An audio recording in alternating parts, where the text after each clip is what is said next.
Boston Bruins captured the East Division crown, rolling up a fantastic 119 points with 54 wins and only 13 losses.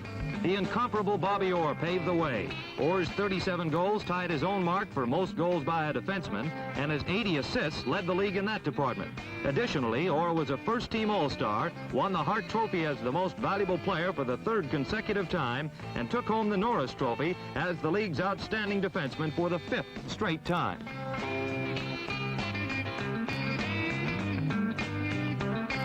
Another first-team All-Star, Phil Esposito, earned his 3rd scoring title in 4 years with 66 goals and 67 assists. Espo's 66, though 10 short of his single-season record set 1 year ago, was the 2nd highest total in NHL history. But the Bruins machine was much more than Esposito and Orr. 8 players had over 20 goals. The power play unit tallied 74 times with a manpower advantage and 18 more while shorthanded to lead the entire league. The defense was aided by the acquisition of Carl Vadnais from California and the steady play of Dallas Smythe.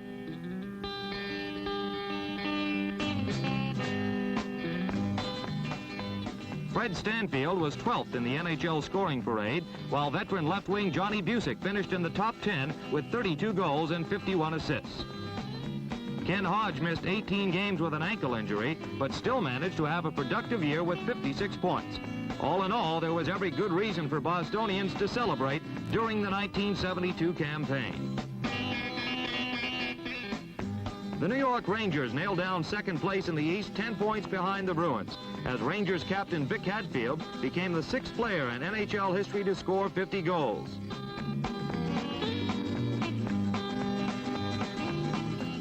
Center Jean Rattel led the league in scoring until a broken ankle forced him to the sidelines with 15 games remaining.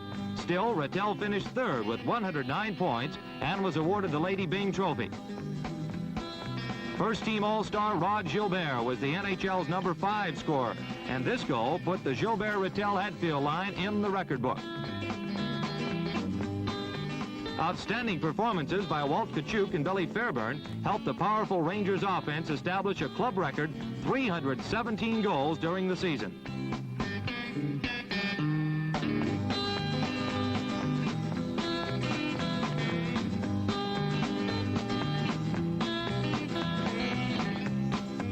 Brad Park became only the 3rd defenseman in NHL history to tally more than 20 goals as he scored 24 times en route to a position on the first-team All-Stars. Park's defensive efforts anchored the Rangers' back line in impressive fashion with help from Rod Sealing. The goaltending duo of Eddie Jockman and Gilles Villemure, last year's Vezina Trophy winners, finished 3rd in 1972 with another well-rounded showing.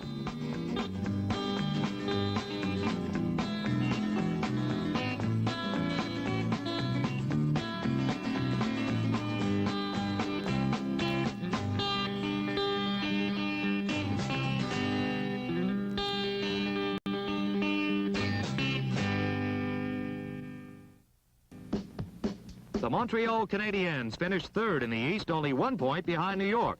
Weakened by the retirement of Jean Beliveau, the defending Stanley Cup champions rallied late in the season and almost caught the Rangers.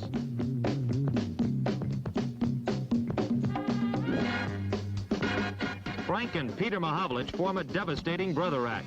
Frank scored 43 goals and 53 assists to finish 6th among the league leaders.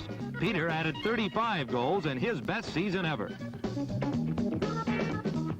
The flying Frenchman Yvan Cournoyer was 8th in the league scoring race with 47 goals and was elected to the 2nd-team All-Star squad at right wing. Jacques Lemaire and Marc Tardif both set new personal scoring records with 32 and 31 goals each, as the Canadiens' power-packed offense joined Boston and New York in breaking the 300-goal barrier. Rookie Guy Lafleur contributed strongly with 29 goals and 35 assists, lending validity to his #1 draft selection a year ago. Big Ken Dryden proved his performance as the 1971 Stanley Cup MVP was no fluke. By far the busiest goaltender in the league, Dryden appeared in 64 games and lost only 8. His amazing 2.24 goals against average helped him earn the Calder Trophy as the NHL's Rookie of the Year.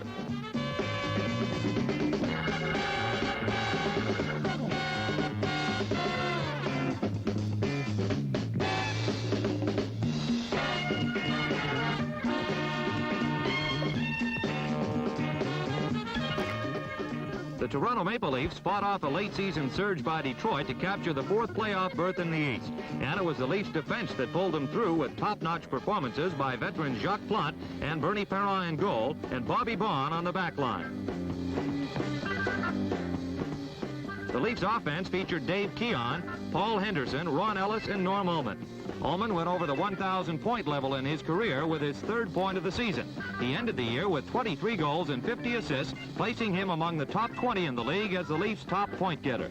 Dave Keon, in his 12th season with Toronto, continued to play his inspired brand of hockey all over the ice, while Paul Henderson hit the 30 or better mark for the second straight year, scoring 38 goals to lead the Leafs in that department. Ron Ellis made it 6 consecutive campaigns of 20 goals or more as he tallied 23 times.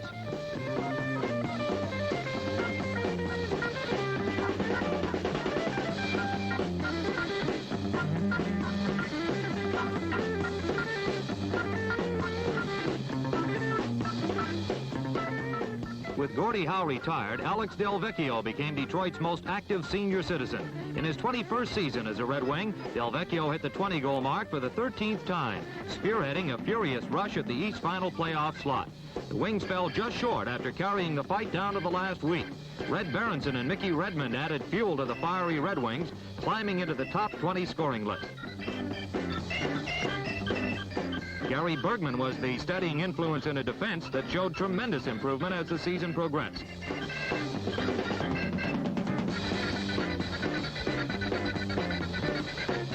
Marcel Dionne, the Red Wings' #1 draft choice, proved to be everything the Detroit fans anticipated and then some. Dionne set a sizzling scoring pace down the stretch to finish 13th in the league. In the process, he established a new record for total points by a rookie with 77. Dionne and fourth-year man Nick Livett are two prominent reasons the Wings' youth movement is taking hold.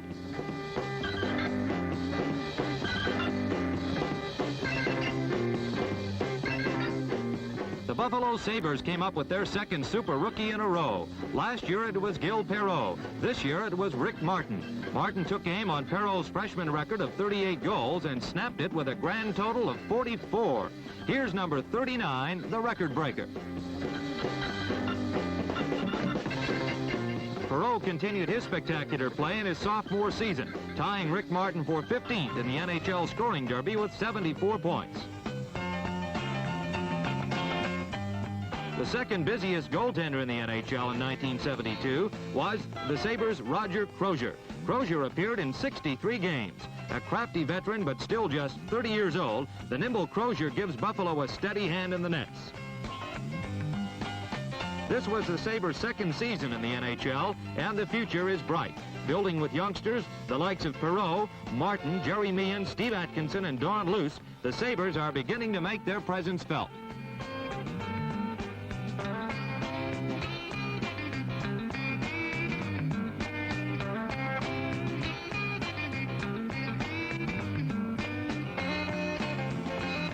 The Vancouver Canucks, also a second-year team, also came up with another talented rookie. In 1971, it was Dale Talent. This year, it was Jocelyn Gavremot. Wearing #2, Gavremot's heady defensive play showed consistency and poise, not generally associated with rookie defensemen. On offense, Gavremot was a pleasant surprise, racking up more points than a defenseman named Bobby Orr did back in his rookie season. Jocelyn Gavremot, a name to remember for the Vancouver Canucks.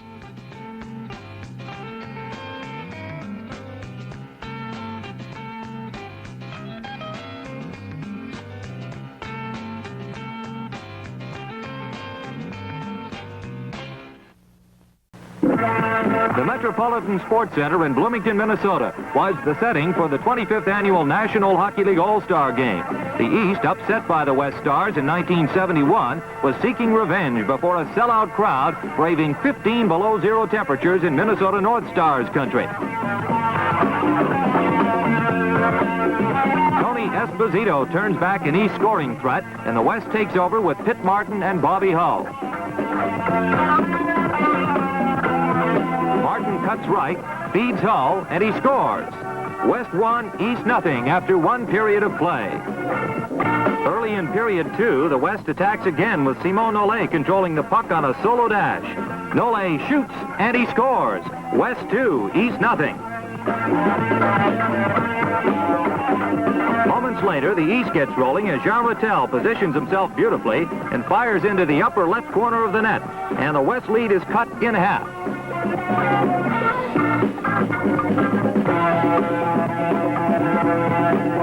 Late in period 2, Brad Park threads the needle with a magnificent pass to John McKenzie. McKenzie moves in, shoots, and it's a tie game at 2-2.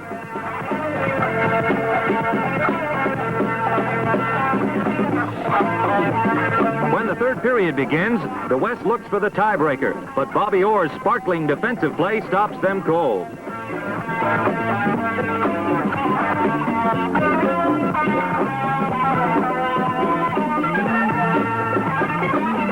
Phil Esposito breaks up ice for the East, but Gump Worsley makes a dazzling save.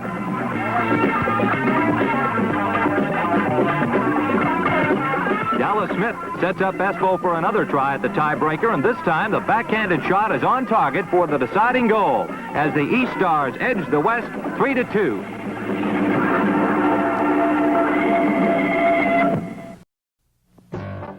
The 1972 West Division race was all Chicago. The Blackhawks tied their all-time season high of 107 points with strong offense and awesome defense. Bobby and Dennis Hull terrorized goaltenders throughout the league with high-powered bombing leading to 50 and 30 goals, respectively.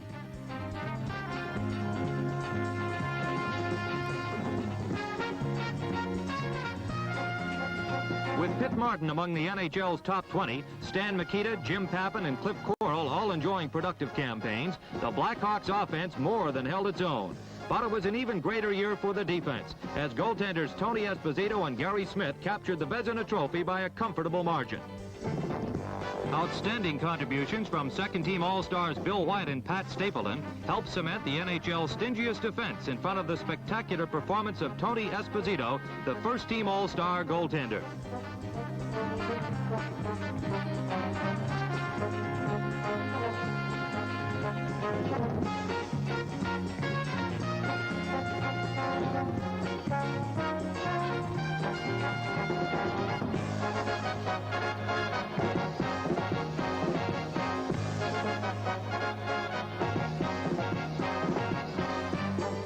Improved team in the NHL, the Minnesota North Stars, finished an easy second in the West with rugged defense and well-balanced offense. Jules Drouin, runner-up for the Calder Trophy in 1971, had an impressive sophomore season in spite of injuries that sidelined him for 15 games. Murray Oliver, Lou Nanne, Dean Prentice, and Danny Grant were solid performers all year long as Coach Jack Gordon's North Stars made the NHL take notice. A welcome addition to Minnesota was veteran Bob Nevin, acquired in an off-season trade with New York. Nevin's steadying two-way play was a major factor in the North Stars' surge. Phil Goldsworthy led all Minnesota scorers with his unique style of celebration and a 31-goal season, his third consecutive year of 30 or more. Although the attack was formidable, Minnesota's pride is defense. Ted Harris, Barry Gibbs, and Tom Reed provided the savvy and muscle, while netminders Cesar Maniago and Gump Worsley provided the acrobatics that led to a second-place finish in the Vezina Trophy race.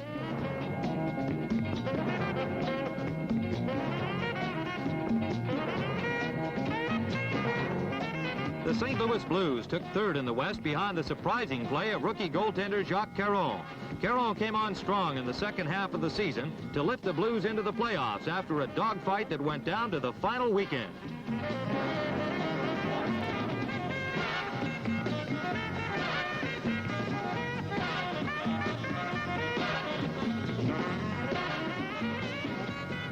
Gary Unger topped all St. Louis scorers, finishing among the league's top 20 with 36 goals and 34 assists. He received strong support from Mike Murphy, Gary Sabourin, and Jack Eagers, all with 20 goals or better on the year. Phil Roberto, obtained in a mid-season trade with Montreal, was another reason for the Blues' late-season rush, as was the consistent all-around play of Frank Saint-Marseille.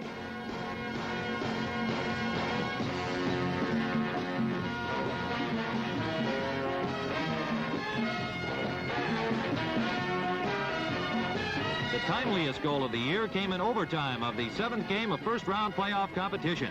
Kevin O'Shea's blistering slap shot eliminated the Minnesota North Stars and advanced the Blues into the Stanley Cup semifinals.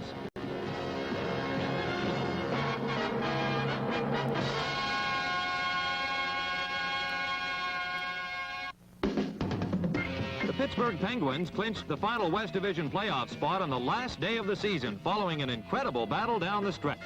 For the first time in their 5-year history, the Penguins had 30 goal scorers as Jean Pronovost and Greg Polis erased the former club mark of 26. Sil Epps led all Pittsburgh point getters with 59, while Brian Hextall, Ron Schock, and Bob Leader added scoring momentum in the fight for 4th place.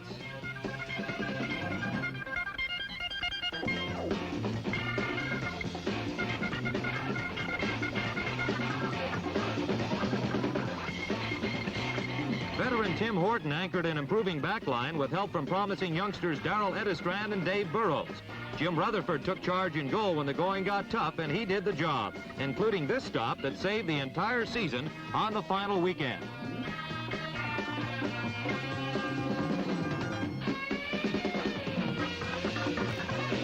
The Philadelphia Flyers' year defied belief. Goalie Bruce Gamble suffered a heart attack in mid-season. He recovered to attend Bruce Gamble Night at the Spectrum, but is permanently retired from hockey combat. Just prior to his illness, Gamble was playing the best hockey of his career and had won the #1 job in goal for the Flyers. Doug Favell took over following Gamble's departure and went the rest of the season with virtually no relief help.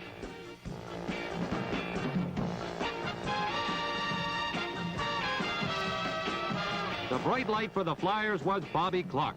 Clarke broke all Philadelphia club records with 35 goals and 46 assists, good for 81 points and 10th place in the NHL scoring race.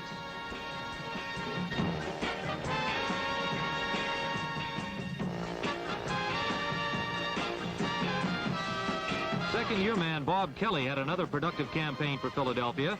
Simon Olé had his best season ever with 23 goals. And Gary Dornhofer was the Flyers' second high scorer behind Clarke. But the entire year went kaput with only 4 seconds left in the final game when a last-ditch goal doomed the Flyers to 5th place. The California Golden Seals were also struggling in the thick of the pack for the final playoff berth down to the last week, but had to settle for 6th.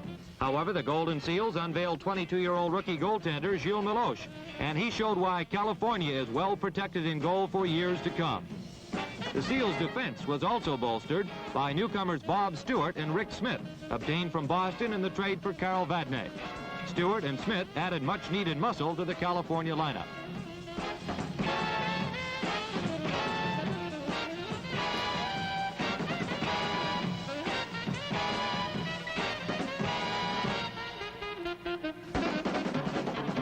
Defenseman Dick Redmond was the Seals' outstanding performer in his first full season in the NHL. Redmond is one of the best attacking defensemen to enter the league since Bobby Orr. His 45 points in 1972 gives testimony to that fact.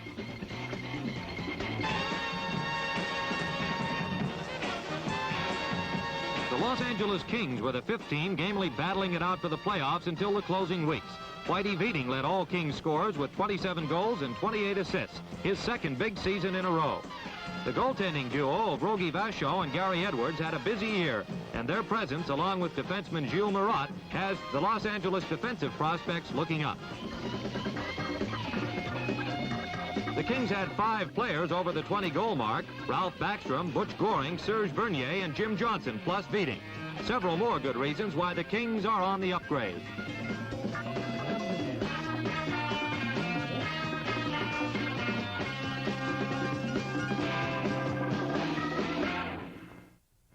As the playoffs got underway, Boston eliminated Toronto, St. Louis ousted Minnesota, New York toppled Montreal, and Chicago swept Pittsburgh. In the semifinals, Boston beat St. Louis, and New York topped Chicago, both in 4-game sweeps. And so the Stanley Cup Finals paired the Boston Bruins and the New York Rangers. The opening game was a wild and woolly affair that was knotted up at 5-5 when Ace Bailey suddenly broke down the far boards. He cut in and beat Ed Jockerman late in period 3 to give the Bruins a dramatic 6-5 victory.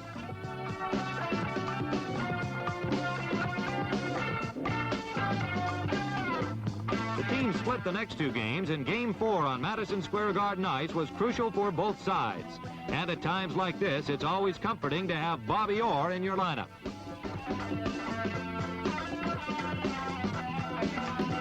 Orr splits the Rangers' defense, and quickly the Bruins grab a 1-0 lead. Orr tallied a second goal to make it 2-0, and then with Boston shorthanded, Orr and Don Marcotte combine on this picture play to put the game out of reach and put the Bruins only one game away from the Stanley Cup.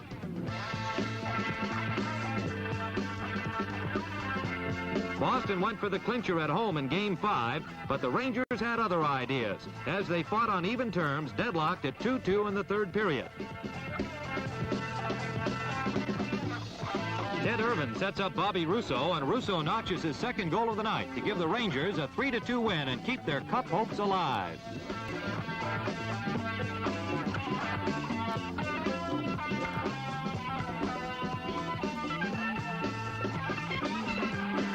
Game 6 is back in New York, and once again the teams battle it out in a hard-fought, evenly matched hockey game.